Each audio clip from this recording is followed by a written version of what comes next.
13 and chapter 14. So chapter 15 is going to focus solely on the tribe of Judah and the conquest of the land of Judah. And so that's what we're going to look at this morning. Again, you notice that there is a story from verses 13 down through verse 19 that deals with Caleb and the future judge Othniel. We're not going to talk about that section because that's something that is talked about in Judges 1. So we'll come back to that when we get to the book of Judges. So we're going to kind of skip over that for now. But we're going to kind of look at some of these areas and really try to understand why they're important. You know, obviously we have a lot of city names. We have a lot of proper names here that are very foreign to words that, you know, we would use, city names that we would use. And so we're not going to read through all these city names, but we're going to try to point out perhaps a few reasons why these locations are important for Judah and why they're important for all of Israel together.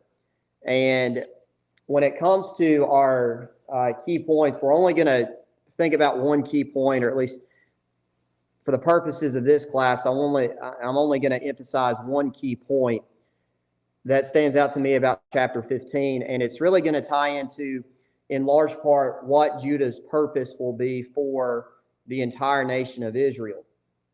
So the key point that I want us to think about as we look at why these tribes are important, at least where they're located. Obviously, one key point we know that is true in the Bible is that at times as Christians, we are called to defend the purposes of God, right? Sometimes that means defending his actual word. Obviously, we do not defend in a physical way, right? We're not a violent people. The book of Isaiah, Jesus' own example in John chapter 18, clearly indicates to us we are not to defend the purposes of God by resorting to arms or violence, which is what at times the Israelites were expected to do. But we know, of course, in a spiritual sense, there are times where we are called to defend God's purposes. Again, if you think about 1 Peter 3 and verse 15, Peter informed the reader in that passage that we are expected to always be ready to give an answer for the hope that lies within us. And we can take from that the idea of defending why we believe what we do.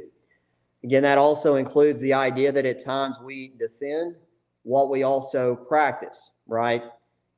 What we do within the worship service, the structure of the church, all those things. As Christians, sometimes we are to defend the legitimacy of those practices, of those institutions, because of what is said in the Bible. And that's what we're going to hammer home this morning about the tribe of Judah. Amongst other things, Judah's going to fit in this role as the tribe of Israel that is going to be critically important for defense. So we want to begin by first talking about a brief overview of Judah. We know, of course, that Judah was one of the sons of Jacob, but we do kind of want to talk about an overview of the tribe itself. So the name Judah means to give praise. Literally, it means the word praise or praised. We get from this the idea of to give praise. And perhaps the meaning of the name Judah will tie in with what we'll see about its geographic features as well. But that's what the name of Judah means. When we go back to the book of Genesis, we know that Judah as a person and his descendants would also be categorized as this. They were known for displaying both strength and courage. That's why the tribe of Judah was often compared to what animal? Judah was often compared to a lion for that instance. Let's look back at Genesis 49 for a moment.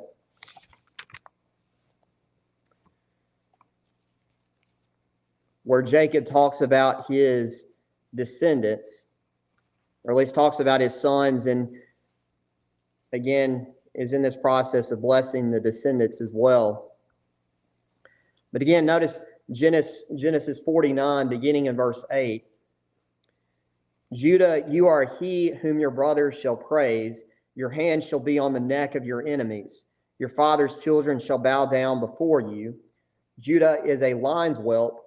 From the prey, my son, you have gone up. He bows down, he lies down as a lion, and as a lion, who shall rouse him? The scepter shall not depart from Judah, nor a lawgiver from between his feet, until Shiloh comes, and to him shall be the obedience of the people, binding his donkey to the vine, and his donkey's colt to the choice vine. He washed his garments in wine, and his clothes in the blood of grapes. His eyes are darker than wine, and his teeth whiter than milk. And a lot of those metaphors, analogies at least, are trying to give the indication of strength. And that's what, again, if you notice verse 9, that's where Judah and the concept of Judah being a lion comes from, right? Those two, the tribe of Judah was always connected to a lion known for its strength. In Revelation chapter 5 and verse 5, what description is given about Jesus? Right. If you go back to Revelation chapter 5 and verse 5, you would note that in that passage, Jesus is called the Lion of Judah. Because again, Judah, of course, or because again of the concept of Jesus' power, right? God's power. So Judah is known for its strength and courage. As we'll see, that applies to why Judah's location is important. One of the other things that's also said here in Genesis chapter 49 that is very important to note, and that is Judah becomes the preeminent tribe. Of all the 12 tribes, Judah becomes the preeminent tribe. Again, you notice the references that are made in Genesis 49, verse 8. Judah, you are he whom your brothers shall praise. Again, the brothers or the other tribes would eventually look up to Judah in that instance. Notice again, verse 10, the scepter shall not depart from Judah, nor a lawgiver from between his feet. A lot of ways that certainly foreshadows what happens with when you get to 2 Samuel, or when you get to 1 and 2 Samuel, that certainly foreshadows the coming of David. You know, keep in mind that the correct or the true monarchy in Israel at the time of David, that came from the tribe of Judah. So naturally, the royal scepter there is a reference to David, but it's obviously also a descendant to who? Or it's a reference to what descendant of David? The Messiah, right? Obviously, the Jews would eventually look for the Messiah, certainly to come from the tribe of Judah, right? One of David's sons, one of David's ancestors, the Jews always expected would become the Messiah and deliver his people. So that's another reason why Judah then becomes a preeminent tribe. It's certainly because the tribe is later associated with royalty. Again, if you look at 1 Chronicles chapter 5 and verse 2, that's another passage that gives the indication that Judah has become the preeminent tribe and had become more well-known amongst its brethren. It's also the biggest military power of the 12 tribes. When you look later on in time, a lot of the soldiers that the Israelites would raise would come from the tribe of Judah. Again, during the divided monarchy, right, remember that the southern kingdom is represented by the tribe of Judah, right? At that point, Judah had absorbed Simeon, and Judah was essentially one tribe versus the other tribes that were in the north. And so Judah was the biggest military power. As it says in Genesis 49 and verse 8, one of the descriptions about the tribe of Judah is, your hand shall be on the neck of your enemies. And then verses 11 and 12, those are all different analogies that are used to describe the strength of Judah. So when you come to understand kind of an overview of Judah, that's why it's kind of important, because these points are going to directly fit in for why Judah is located where it is. Again, keep in mind that this process of allotment is a divine process, right? God has a hand in it. And so there is a particular reason why Judah is located where it is at by the time that we get to Joshua 15. So now let's go back to verse 1 and talk about the setting. And again, for the rest of the way, we're going to look at this condensed map that's going to focus on the boundaries of where Judah was located. So keep in mind that the allotment of Judah fits within the context of what has happened in chapter 14. And that's going to help us see the order of the allotment. Again, remember that in chapter 14, we notice that the process for allotment is going to begin when Caleb goes to Joshua and makes a request to, fulfill a promise that was made by Moses through God, or by God through Moses, right? To give specifically Caleb and his descendants a particular piece of land. If you look at Joshua 14 and verse 6, when Caleb went to make that request of Joshua, you notice that also it wasn't just him, but the children of Judah also went with Caleb when he made this request. And the reason why that's important is because, as we see in chapter 15, with the area that is west of the Jordan River, the first tribe to receive an allotment is going to be Judah because of this request. Again, note that Judah goes first. This again would be in reference to the fact, based on what Jacob has said, based on what the writer of 1 Chronicles said, Judah was the preeminent tribe. Even though Judah was not the firstborn son of Jacob, Judah becomes the preeminent tribe, and that's why they are going to go first. That incident is connected with the events of Caleb's request with Joshua. So Judah's location then, because it goes first, is vitally important.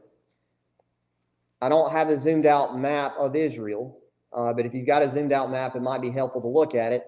But if you look at an entire map of Israel, you notice that Judah is going to be located primarily in the south. Again, it's a very large tribe, just from a land perspective. But the real importance for where Judah is located is because it's going to be located in the southern part of Israel, and that is primarily to help defend against which group of people?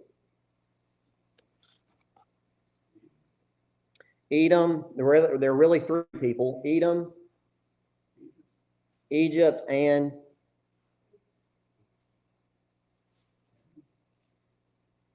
this map's a little misleading because it doesn't have them listed as a separate country here.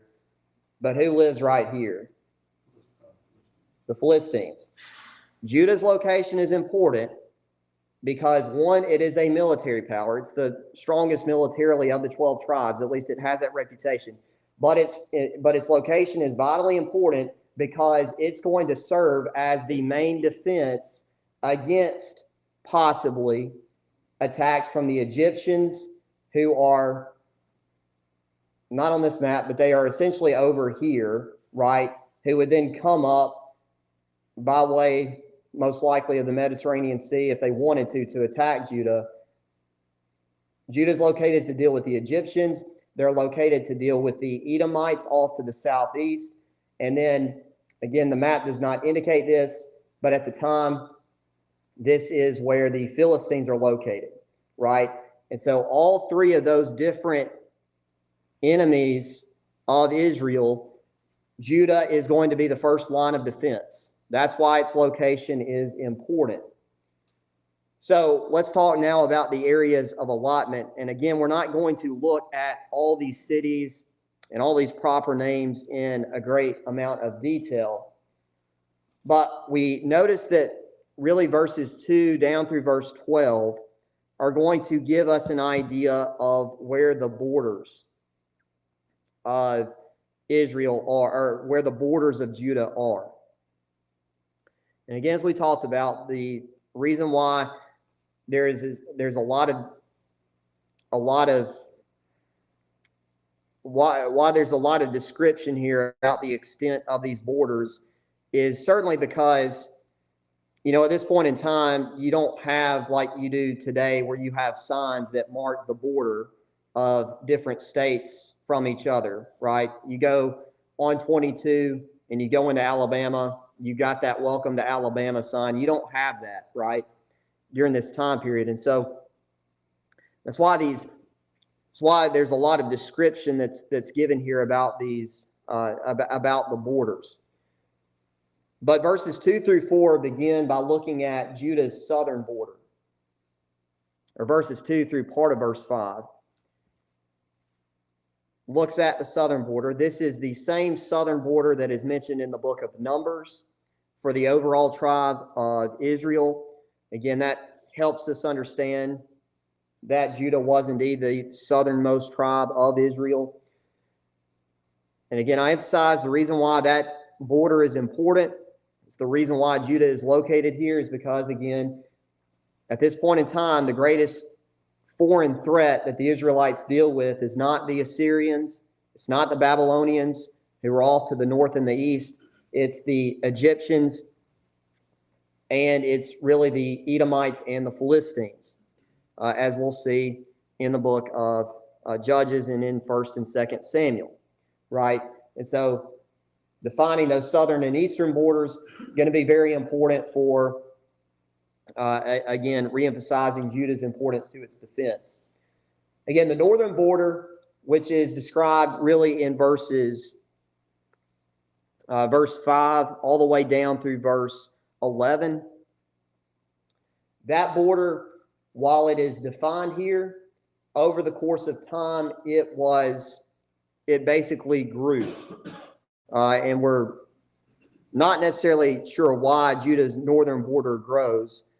But the reason why we know that it does grow is because if you look at Joshua 18 and verse 28, the city of Jerusalem, which is up here, was originally allotted to the tribe of Benjamin. But by the time of David, where he helps conquer the city of Jerusalem, Jerusalem becomes associated with the tribe of Judah. So apparently Judah's northern border kind of expanded over time. But at least at this point, the importance is again focused on the southern border. And then you see verse 12, you've got that the western border is also mentioned here. And again, you know that verse 12 says that the western border was the coastline of the Great Sea. This is the boundary of the children of Judah all around according to their families. Now, at the time, while the writer states that the border goes all the way to the Great Sea, at least where we're at this point in time, the Philistines still occupied this part of Judah.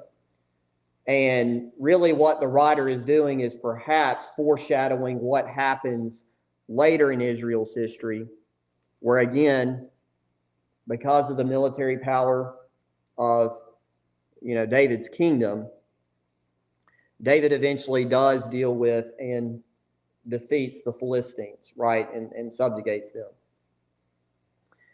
But that's the overall point of the western border.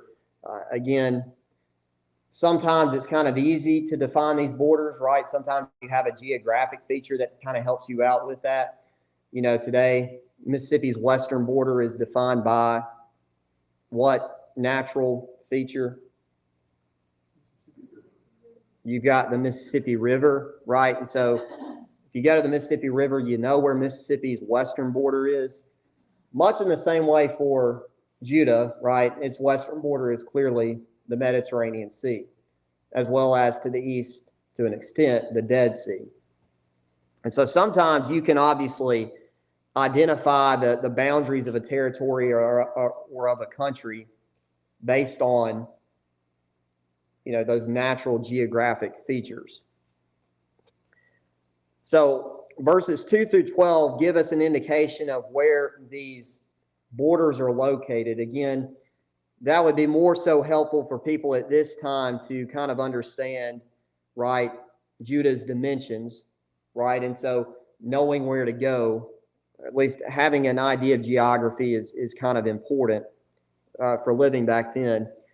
Again, verses 13 through 19, we're going to skip over that and come back to that in Judges chapter 1. Then you notice that the rest of the chapter, and this is verses 20 down through verse 63, that the rest of the chapter is going to essentially list the cities of Judah. And again, a lot of these names we may just simply skip over, or we don't read through them very thoroughly. But again, one of the reasons why these cities are all listed here is because cities themselves also help the people at that time identify a particular part of Judah. And we actually kind of do the same thing today, right? If I were to tell you that I was going to South Haven, right? If I was telling you that I was going to South Haven, what part of Mississippi am I going to? Northwest, right? That's why these cities then could be important, is because they could help identify a particular part of Judah.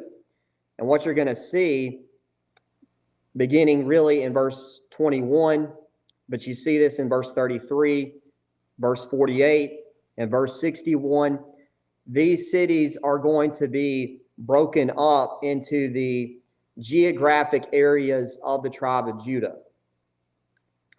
For instance, you'll notice verse 33 talks about the lowland. Verse 48 talks about the mountain or the hill country. Verse 61 talks about the wilderness.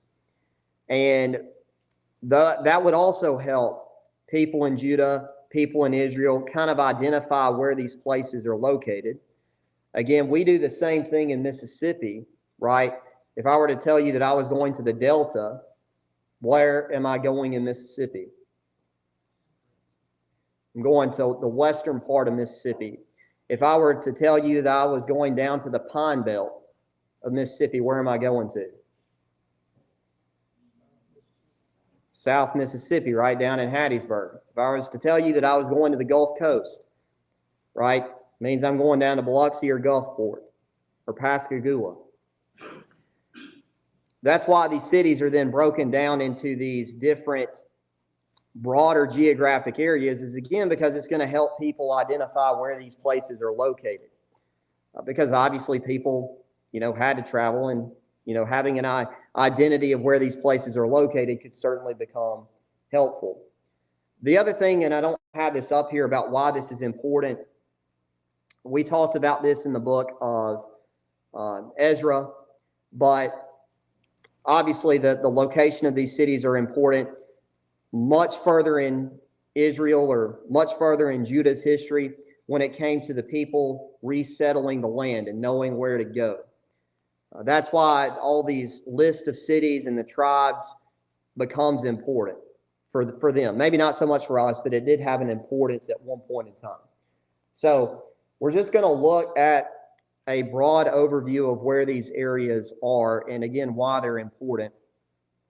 Again, you'll notice verses 21 down through verse 32 list all of the cities that were located in the southern part of Judah. And again, as we talked about, this is going to help people identify basic locations. The southern cities, which are mentioned in verses 21 through verse 32, are all going to be cities that are located naturally within this part of Judah. And these cities, of course, are important, as we've already talked about, because these are going to be the cities that are the primary source of defending the whole of Israel. I know Hebron's located up here. As we talked about, Caleb talked about the fact that a city like Hebron was very well fortified. And that's going to be true for a lot of these southern cities in Judah, is that they are going to be well fortified. At least there's going to be a lot of time focused on fortifying them because, again, these cities to the south are going to be the first line of defense from the Edomites and then perhaps even the Egyptians if they were to attack. And so that's why these cities in general become important. And again, some of these cities are looked at at later parts of the Old Testament. So verses 21 through verse 32 list the cities in the south. Those cities are important, again, for the defense of Israel. Verses 33 down through verse 47, you then have the cities that are listed in what's called the Shephelah, or what's also called the lowlands. And so the lowlands are important because they're going to be one of the most, at least in terms of Judah in particular, they're going to be one of the most agriculturally productive areas. The lowlands would have been a reference to kind of this border area up here towards at the time, what would be the boundary between Judah and the land of the Philistines. And naturally, this is also one of the reasons why there was conflict between the people of Judah and the Philistines, not just because of God's direct orders, but also because this land is very fertile for agriculture. And as it was true for most nations at this point, most nations' economy primarily focused around agriculture. And so those cities would then be located in that vicinity. Because again, you note that the Philistine cities of Ekron, Ashdod, and Gaza, right, those are all located within this vicinity. So it's agriculturally productive. And naturally, this is also a place where a lot of the conflict between the Philistines and the Israelites also took place. So again, instances like 1 Samuel 17, the conflict between David and Goliath, right? That conflict takes place in this area because it is the location where Judah and the Philistines border. Today, we don't necessarily think about fighting over land for agricultural reasons as much today, but and I think a lot of people in here should be able to remember this, but why did the United States get involved in the Persian Gulf War? What was the United States concerned about? I think I heard it, but oil, right? Natural resource, right? Kuwait had a lot of oil. The United States, in part, went to defend Kuwait from Iraq because it wanted to, protect oil supply, right? So we wouldn't have high gas prices. It's kind of the same idea, right? Sometimes nations fight over land because the land itself has some resource that is very beneficial.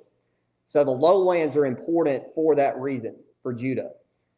And then verses 48 through verse 60, you have what's called the hill country or the mountainous country.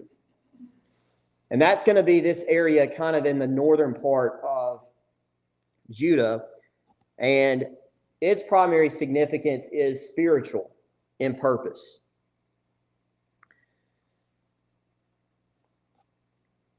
Again, it doesn't have listed here Jerusalem, nor does it necessarily have Bethlehem listed here. But the hill country is going to be the geographic area where these cities are located. And obviously Jerusalem, because it does become Israel's capital, it's where the temple is built.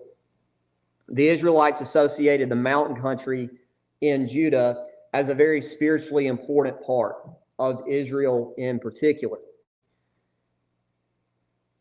because of both Jerusalem and obviously because of the significance of Bethlehem with David and obviously later on Jesus. But this is also an area that's going to be suited pretty well for agriculture and naturally, again, an important part of Judah. Now, I don't have this up here, but in verses 61 and 62, the other geographic feature of Judah is this area that is to the east, close to the Dead Sea, and that is what's called the Judean wilderness.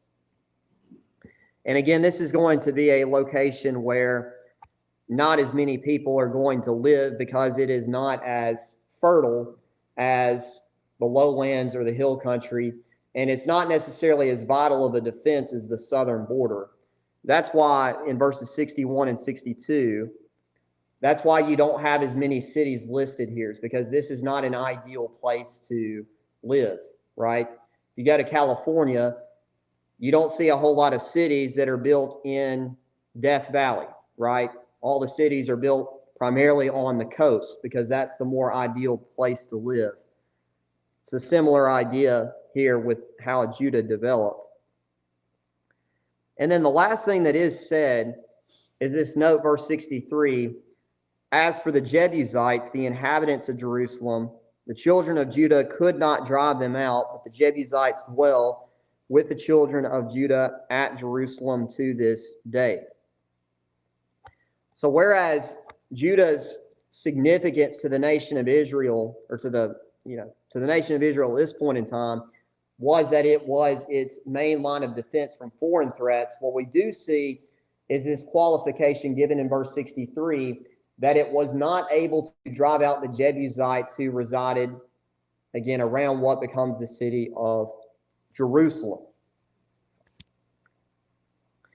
And that, of course, can become a problem. The Jebusites themselves were a people that were native to the land of Canaan. They were a people that, based on what God said through Moses in the book of Deuteronomy, they were a people that was supposed to be driven out. But for whatever reason, the children of Judah were not able to drive them out as of the time of this writing. Now, of course, it would later be another member of the tribe of Judah, David, who would finally drive out the Jebusites, and that's when Jerusalem was established as the capital, and then when the temple, of course, would be built under Solomon. But again, as it says, the Jebusites dwell with the children of Judah at Jerusalem to this day. When you look back to 2 Samuel 25, when David gets in trouble with God, when he decides to number the people, we read about one of the descendants of the Jebusites still residing in that area. And that was in part the legacy of Judah not being able to take over, not driving them out of the city, although David would do that very thing. So the overall takeaway, at least in my mind, because it becomes hard to make application out of this, but the overall takeaway is that Judah was a tribe that was vitally important, and obviously God fought for all the tribes when they did the right thing. But if you just looked at it from a location and from a people's perspective, Judah had that role within Israel to defend Israel. Again, at this point, from the most serious threats that the Israelites would have dealt with at this time. And Judah then had a very important role within the body of God's people for that reason. One of the ways that we become important for God's people is obviously when we have opportunity to defend the purposes of God, whether that is to defend his word, defend his actions, defend the practices of the church. Again, these are things that we don't do in a violent way. These are things that we are expected to do as Christians, be willing to defend God's purposes and God's will. And in my mind, that's the application that I take away from Joshua 15. But do you have any thoughts or comments or questions on what we've said? Well, amazing how these people were able to do things we couldn't dream of doing today. I mean, we have color maps to look at. We have GPS, cell phone, Google Maps, and so forth where we navigate. But I mean, they did very well. The stars, like I say, the geographical features, the cities, and they did that without all the technology we have, and survived and thrived. In fact, of course, a lot due to the providence of God, no doubt. But again, it's just amazing what we really can do. Right. We'll pick up next week in Joshua chapter 16, looking at the tribes of Ephraim and Manasseh. But thank you for your time and your attention this morning.